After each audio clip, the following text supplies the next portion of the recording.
it was also the NBA trade deadline.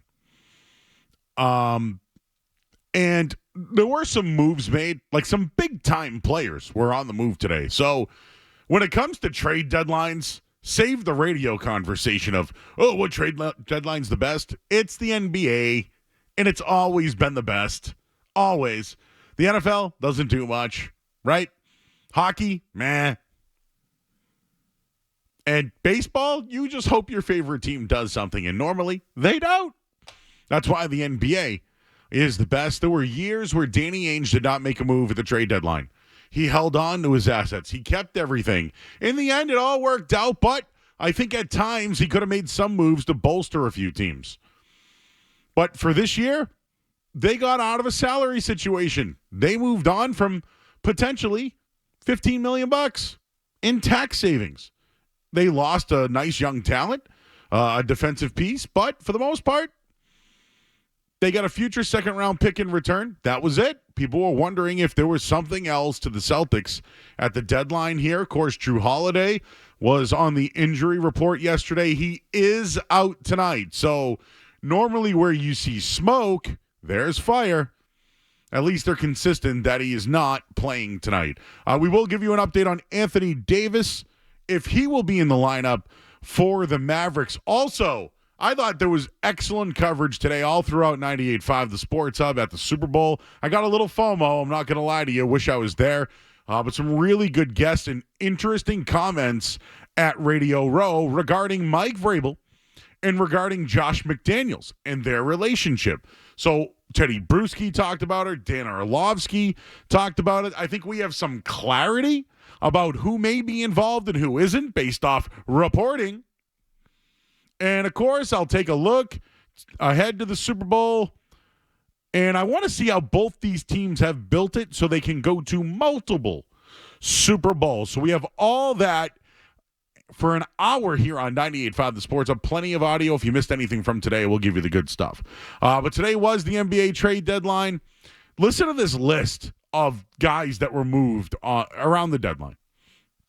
Luka Doncic, De'Aaron Fox, Jimmy Butler, Brandon Ingram, Anthony Davis. I'll get into some of the moves, but the Celtics doing nothing today is a win. It's a win. Everyone knows this team's all in. Everyone knows that the future of this team will change hands as far as an owner goes, and everyone knows that the window is now. Everybody knows it. And now the commitment is real. We always knew that they committed to it. All that money, re-signing guys, bringing the band back, they committed to it. But now they've doubled down on it. They're all in. Everyone knows what's on the line for the Boston Celtics. It's repeat or nothing. This is the last year they can keep this team together. I at least feel that way. They could have shredded more payroll if they really wanted to make it more enticing for the next owner. Nope. I think they're one of the biggest winners here at the deadline. Other teams were getting off money. Other teams were moving on from pretty good young players who might be up for a contract next year like the Lakers did, or even what they did with Luka Doncic. There were teams that got younger and got better. San Antonio is one of them. There's others that want to compete with the Boston Celtics. The Cavs, I think they want to. Some teams bolstered. We'll get into them. But today it's a win for the Celtics. And there are these second apron restrictions now. The Celtics have 2 open roster spots. I don't know what they're going to do, but they have a couple of in-house options. Drew Peterson could be one of them. They could guarantee that. Maybe J.D. Davison, who's probably got some value now on the market. They could just do it right there. Maybe they'll hope for some sort of veteran that becomes available, but they lose all mid-level exceptions completely when it comes to acquiring some sort of bought-out player. So that player needs to make essentially under, I think, $13 million. They can't do the multiple salaries. There's a lot of things they can't do. But as far as picking up the rest of these guys on this run here, there are a few options. And I'll give you a couple of names coming up. But Gary Washburn, Boston Globe, expect to focus on the buyout market to add to the roster. They can't sign any player who made above mid-level. So 12.8. That's before being waived. 2 roster spots. I mentioned Drew Peterson. Here are a couple of names I wanted to just throw out there to you guys because I find them interesting. Number 1 is Lonnie Walker, a guy that was here with camp, really looked well. I think everybody was rooting for him, but it's a guy they could bring back. He was here. He can score. I think they liked him. I think he really wanted this. So it's there. They could bring him in. The other one is O'Shea Brissett, somebody that was on their team last year that does at least fill a role defensively that you lost with Jaden Springer. Plus, I guess you can play him as a 4. So do you want upgrades to that? Do you want to do better than that? You could bring back Daniel Tice. Daniel Tice was waived. Last year, he passed on the Celtics in the buyout market. He wanted more playing time. At least he'd leapfrog Xavier Tillman right now. Maybe Kate is slightly ahead of him, or they're even. Maybe Tice is better. I don't know. But there's a spot for the guy.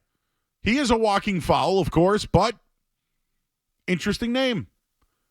Kelly Olynyk, I looked it up, made $12.8 million. Is he someone that could be eligible? I'd look into that a little bit here. There are some other names. I'll give them to you coming up in just a little bit, but the Celtics return tonight against Dallas.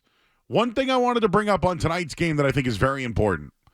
I loved what happened against the Cavs. They got out to a big lead. Things got close, about 4 points, and they closed the door, and they did it without Jaylen Brown on the court.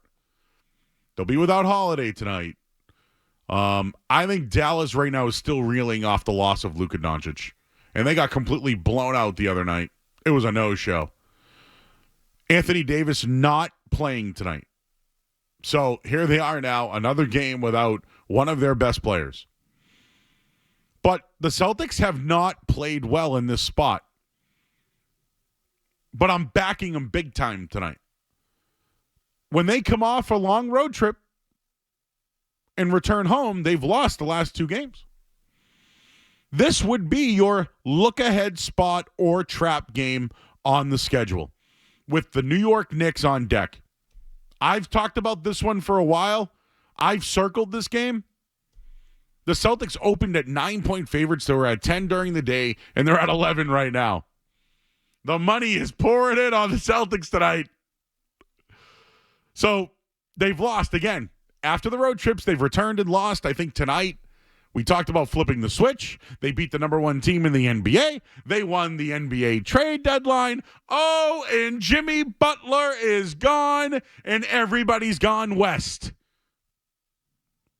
The Celtics are the winners at the trade deadline, and you know what?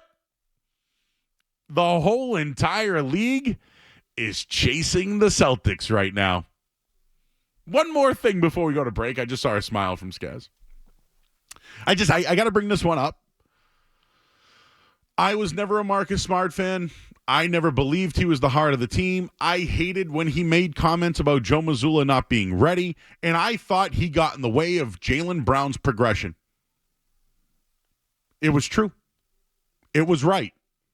When they removed him, it worked.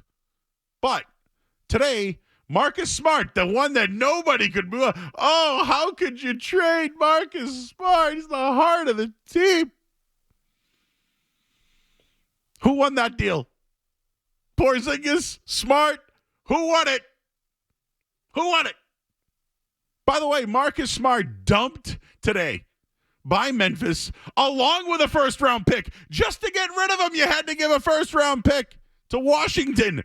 Oh, Washington must be the worst franchise in the NBA right now. Just, what, Chris Middleton's there? Oh, do you know who he reunites with? Malcolm Brogdon. Oh, the 2 guys that were involved in the Porzingis deal now together in Washington, and you had to dump a first-round pick along with it. Some Celtics fans might have to face the truth on this one. Brad knew what he was doing, and Brad won the deal. The Celtics won the deal. Marcus Smart played 39 games in 2 seasons. He's averaging 11.6 per game, and he shoots 31% from 3. He makes $20 million this year and almost $22 million next year. And I just wanted to bring it up. You had to keep, Marcus Smart's the heart of the team. Dumped today with a first-round pick to Washington. The Celtics won that trade. They won the trade deadline today, and now everybody is chasing the Celtics. Hashtag the repeat is on. If you like that clip, check out more videos from my show, The Joe Murray Show, here.